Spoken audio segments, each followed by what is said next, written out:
Is anyone in this room right now standing at a crossroads?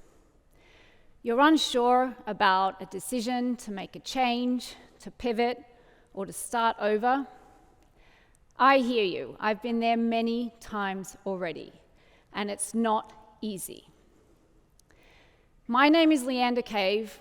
I'm a 4-time triathlon world champion and a high-performance coach.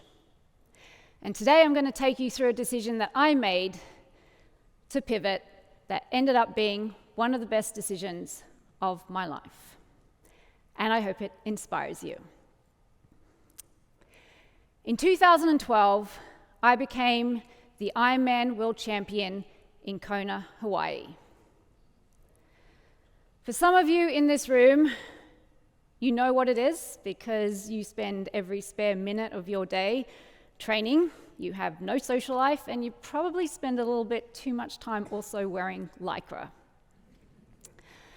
But for those of you who are unaware, it begins with a 2.4-mile swim, followed by a 112-mile bike, and finished off with a 26.2-mile run, which is also known as the marathon. This year in Kona was my 7th attempt to win the world title. Up till now, the best I'd done was 3rd the year before. The race conditions in Kona this year were expected to be some of the hottest on record, with temperatures in the high 90s and humidity like a Turkish sauna. And the lava fields, they offered no relief. That black rock just radiates heat, making it feel about 10 to 15 degrees hotter than it actually is. Most of my competition were getting very nervous about racing in these conditions, but not me. I was getting very excited because racing in the heat and humidity was my secret weapon. As the race went underway, I wasn't feeling the heat at all. I was feeling great. I had a really strong swim, and I came out in the lead group. I had a very powerful bike, and I went off into the marathon in 4th place. I was feeling light, motivated, and I was in my flow state. At about 10 miles into the marathon, I moved up into 2nd place. There was just now one woman, Caroline Steffen, who stood between me and the world title. At about 6 miles to go in the marathon, my coach, Siri Lindley, she screamed at me from the side of the road. She said, "Superbird, you know what to do." That was the nickname she'd called me for years. And I knew exactly what I needed to do. I did the math. I was about 2 minutes down off the lead, and I needed to increase my pace dramatically. And right then, a wave of energy hit me. I had visualized winning this race in my head so many times, and now I could taste the victory. And I was on the hunt for the leader. Within 2 miles to go, I caught Steffen. I could see the fatigue in her posture, the redness of her skin, the hesitation in her stride, and I just sailed on by. I could no longer hear the crowds. All I could hear was my heart thumping louder and louder and louder and faster and faster and faster. And then I did it. I won the world championship, and I was the world champion. Time stopped. I was in disbelief. I could not believe what I had just achieved. All those years of doubt, all those years of failure, disappointment, it all just paid off in that one moment, and it was so worth it. My sister Melissa was at the finish line, and by now I was crying my eyes out because I just realized what I had achieved. And she immediately called my parents, who were in Australia. And when my mum came on the phone, she said something to me that has stuck with me ever since. She said, "Leanda, we never thought you would be this good."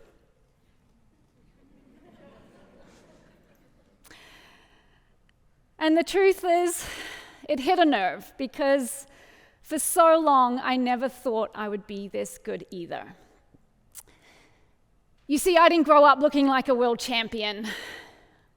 My chain-smoking parents migrated from the UK to Australia when I was 4 years old. And with 3 kids in tow and no money, they thought it would be fun to spend the next 10 years traveling around the country in a 19-foot caravan, which is equivalent to a trailer home here in the US. I went to 16 different primary schools. I was constantly bullied along the way. I had no friends, and I didn't know what a normal life looked like. And when I was 14 years old, we finally settled down in Cairns, North Queensland, Australia, and we moved into a house. And it was the first time I can remember sleeping in a real bed. It was around this time I also discovered triathlon. It was a sport that spoke to me, not because anyone forced me to do it or I had anything to prove, but I realized something, or I discovered something about myself. I was the one willing to train a little harder. I was the one willing to train a little longer, and I was the one willing to do all the little things that no one else would. And for that reason, I believed I could be an Olympic champion. And from that day on, my goal was to go to the Olympics. Now, the Olympic distance triathlon is a little shorter than an Ironman. It's a swim that's just under 1 mile, a 26-mile bike ride, and a 6-mile run, just FYI. It was just after my 21st birthday that I decided to move back to the UK and start racing for Great Britain, which is where I was born. I started training with Olympians, I began winning races, and in 2002, I won my first world title in Cancun, Mexico. The Athens 2004 Olympics was right around the corner, and I thought it was a done deal. I was going to make the British Olympic team. I just had to get through the Olympic selection race. Sounds easy. The Olympic selection race was in Japan. I was in the shape of my life. I knew what I had to do, just have my best race, and I could do that blindfolded. But the night before the race, I became sick, violently sick.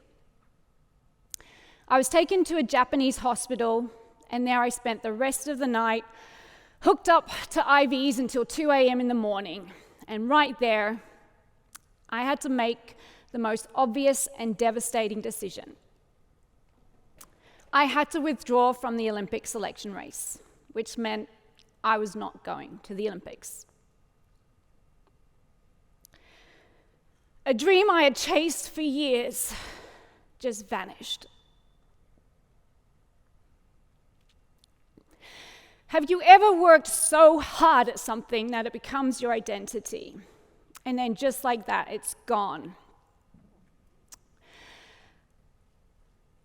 I felt like a complete failure. I felt not just to myself, but everyone who had supported me, my family, everyone who believed in me, and everyone who had helped me along the way. I had to take some time to digest what had just happened.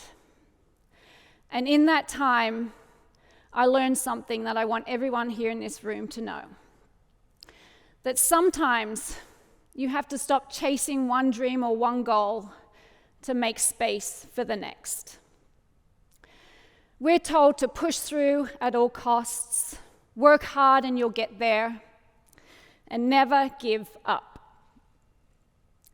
But what if that goal or dream you set for yourself as an 18-year-old is not the same goal that's meant for you as a 25-year-old?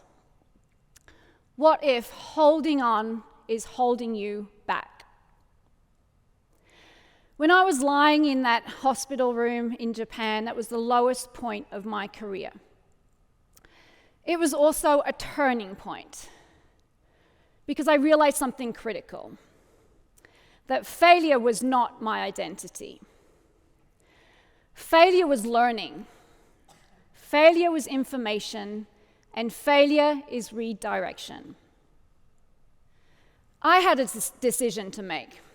I could keep chasing this Olympic dream, a door that had already closed, or I could pivot. And I chose to pivot and begin long-distance racing. Same sport, different distance, new goal: to win the Ironman World Championship in Kona. Some of you in this room right now are at a crossroads. Maybe it's your major, maybe it's a startup idea, maybe it's a relationship, been there, or maybe it's a job that on paper looks good, but it drains your soul. You can feel it. It's that quiet nudge, it's that uncomfortable gut feeling, it's the sense that something's just not quite right, but you're afraid. You're afraid of failure, you're afraid of disappointing people, you're afraid of the unknown, and you're afraid of starting over. But let me tell you this: you are not starting over. You are starting wiser, because everything you learned comes with you. All the mistakes, all the loss, the disappointments, the uncertainty, the rejection. I have coached athletes for over 10 years to reach their performance goal, and I tell them all this. When I stood on that start line in Kona years later, I was not the athlete that had failed, the athlete that had missed the Olympics. I was the athlete that had been broken, rebuilt, redirected, and redefined. That's why I could handle the heat. That's why I could find an extra gear at the 20-mile mark of the marathon. Because resilience is not built in victories. Resilience is built in setbacks. So when you guys find yourself at a crossroads, there are 3 things I want you to do. First, ask yourself this: where will I be in 10 years from now if I stay on this path? And does it excite me? The Olympics no longer excited me, but Ironman racing did. Second, have a plan. Change without strategy is chaos. I learned everything there was to know about Ironman racing, from the training, the nutrition, the coaches, qualifying races, all of it. And third, make that first decisive step. Not 10, just 1. That's when I called my coach, Siri Lindley, and I asked her to train me. Because action builds momentum. Momentum builds confidence, and confidence builds progress. When I became the 2012 Ironman World Champion, it did not start in Kona. It started living in a 19-foot caravan. It started growing up with no money. It started in a Japanese hospital room at 2 a.m. Your setback might not look like victory right now. Mine didn't either. All the mistakes, all the disappointments, all the failures, all the doubt, all the rejection, that might just be preparing you for conditions others can't handle. So lean into it. Because failure is not the opposite of success. Failure is the force that shapes you. So when your moment comes and you find yourself 6 miles to go to your finish line, you'll know exactly what to do. Thank you.